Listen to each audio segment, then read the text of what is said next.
Juan Kapitulo 21, ang ikatlong pagpapakita ni Jesus. Pagkatapos nito, muling nagpakita si Jesus sa mga alagad sa tabi ng lawa ng Tiberias. Ganito ang nangyari, magkakasama sina Simon Pedro, Tomas na tinatawag na Kambal, Nathanael na taga-Kana sa Galilea, ang mga anak ni Zebedeo, at dalawa pang alagad. Sinabi sa kanila ni Simon Pedro, "Mangingisda ako. Sasama kami," sabi nila. Umalis nga sila at sumakay sa isang bangka. Magdamag silang ng isda, subalit wala silang nahuli. Nang mag-uumaga na, tumayo si Jesus sa pampang ngunit siya'y hindi nila nakilala. Sinabi niya, "Mga anak, mayroon ba kayong huli?" "Wala po," sagot nila. "Ihulog ninyo ang lambat sa gawing kanan ng bangka at makakahuli kayo," sabi ni Jesus.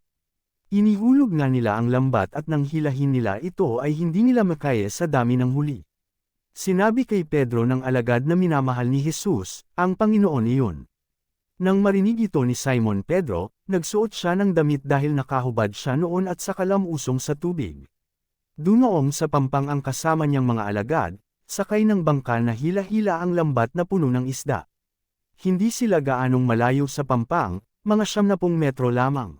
Pagkaahon nila sa pampang, nakakita sila roon ng isdang iniihaw sa baga, at ilang tinapay. "Magdala kayo rito ng ilang isdang nahuli ninyo," sabi ni Jesus. Kaya't samampa sa bangka si Simon Pedro at hinayla sa pampang ang lambat na puno ng malalaking isda, 153 ang lahat ng nahuli nila. Hindi nasira ang lambat, kahit ganoon karami ang mga isda. "Halika kayo at mag-almusal tayo," sabi ni Jesus. Isa man sa mga alagad ay hindi nang ahas magtanong sa kanya kung sino siya sapagkat alam nila na siya ang Panginoon. Lumapit si Jesus, kinuha ang tinapay at ibinigay sa kanila. Ganoon din ang kanyang ginawa sa isda. Ito ang ikatlong pagpapakita ni Jesus sa mga alagad pagkatapos ng kanyang muling pagkabuhay. "Pakainin mo ang aking mga tupa." Pagkakain nila, tinanong ni Jesus si Simon Pedro, "Simon, anak ni Juan, iniibig mo ba ako ng higit sa mga ito?" "Opo, Panginoon, alam ninyong mahal ko kayo," tugon niya. Sinabi sa kanya ni Jesus, "Kung gayon pakainin mo ang aking mga tupa." Muli siyang tinanong ni Jesus, "Simon, anak ni Juan, iniibig mo ba ako?" Sumagot si Pedro, "Opo, Panginoon, alam ninyong mahal ko kayo." Sabi ni Jesus, "Alagaan mo ang aking mga tupa." Pangatlong ulit na tinanong siya ni Jesus, "Simon, anak ni Juan, mahal mo ba ako?" Nalungkot si Pedro sapagkat 3 beses siyang tinanong ng, "Mahal mo ba ako?"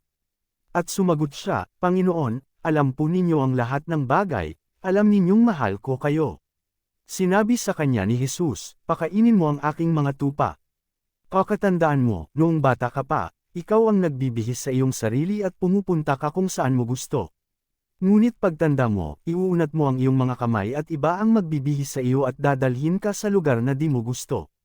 Sinabi niya ito upang ipahiwatig kung paanong mamamatay si Pedro at kung paano niya pararangalan ang Diyos. Pagkatapos, sinabi sa kanya ni Jesus, "Sumunod ka sa akin." Ang alagad na minamahal ni Jesus. Lumingon si Pedro at nakita niyang kasunod niya ang alagad na minamahal ni Jesus. Ang siyang humilig sa dibdib ni Jesus nang sila'y naghahapunan at nagtanong, "Panginoon, sino po ang magkakanulo sa inyo?" Nang makita siya ni Pedro ay tinanong nito si Jesus, "Panginoon, paano po naman ang taong ito?" Sumagot si Jesus, "Kung nais kong mabuhay siya hanggang sa pagbabalik ko, ano sa iyo? Sumunod ka sa akin." Kumalat sa mga mananampalataya ang balitang hindi mamamatay ang alagad na ito. Ngunit hindi naman sinabi ni Jesus na hindi siya mamamatay, kundi, "Kung nais kong mabuhay siya hanggang sa pagbabalik ko, ano sa iyo?" Siya ang alagad na nagpapatotoo tungkol sa mga bagay na ito, siya rin ang sumulat ng mga ito at alam naming totoo ang kanyang pahayag, pagwawakas at marami pang ginawa si Jesus na kung isusulat lahat. Inaakala kong hindi magkakasya kahit sa buong daigdig ang mga aklat na maisusulat tungkol dito.